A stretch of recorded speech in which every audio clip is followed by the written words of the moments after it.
Hi, my name's Mark. I'm one of the pastors here at Trillium.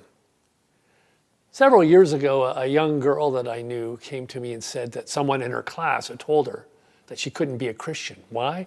Because she was mixed race and she had brown skin. And this person in her class said only white-skinned people could be Christians.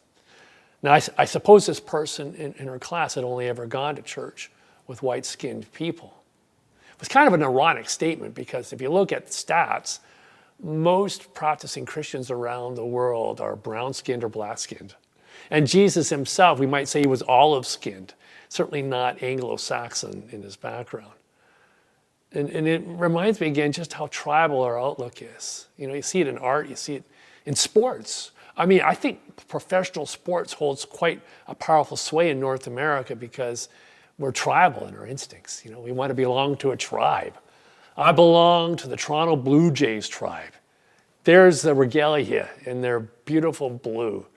You can see the high priests of the religion by the kind of strange garments that they might wear. You know, I was in the YMCA a few years back and I was talking to some guy that I didn't really know that well, and we were right in front of a television, a big TV, and on the TV was a game between the Yankees and the Blue Jays. And the Yankees came on and I just yelled out, "I hate the Yankees." And the guy said to me, "Hate's a pretty strong word, you know. Why would you hate another team?" Wow, that was a gotcha moment, yeah. Because I'm tribal. I want to be on the in with some and hate others.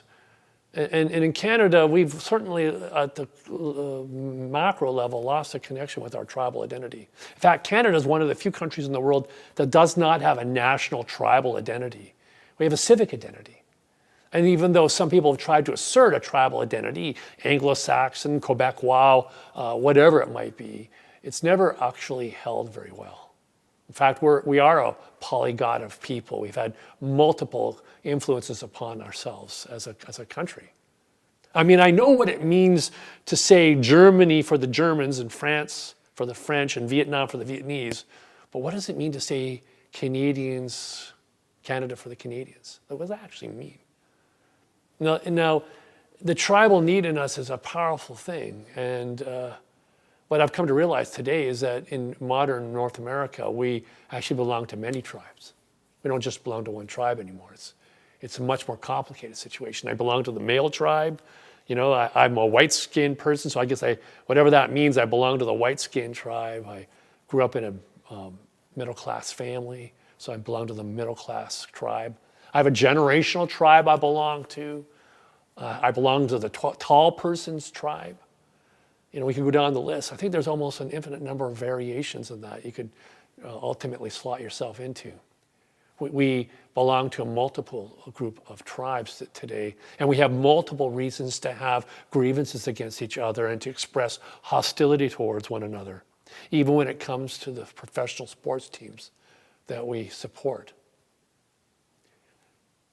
You know, the gospel calls us, in a sense, to move outside tribal identity. To be a Christian is not to be part of another tribe. In essence, to follow Christ is to look past the tribal identities that the world wants to cut us up into and divide us up into, and see the unity of life, to see the connection that people share with one another, the ultimate source of all people in one common creator.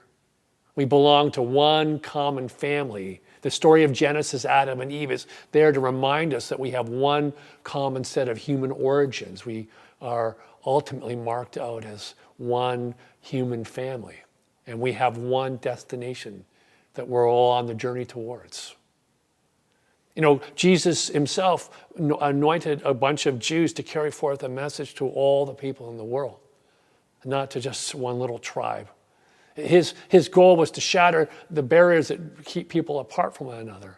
Jew, Gentile, male, female, rich, poor, the list goes on.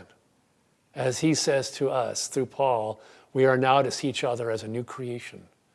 One people, one source, one destiny.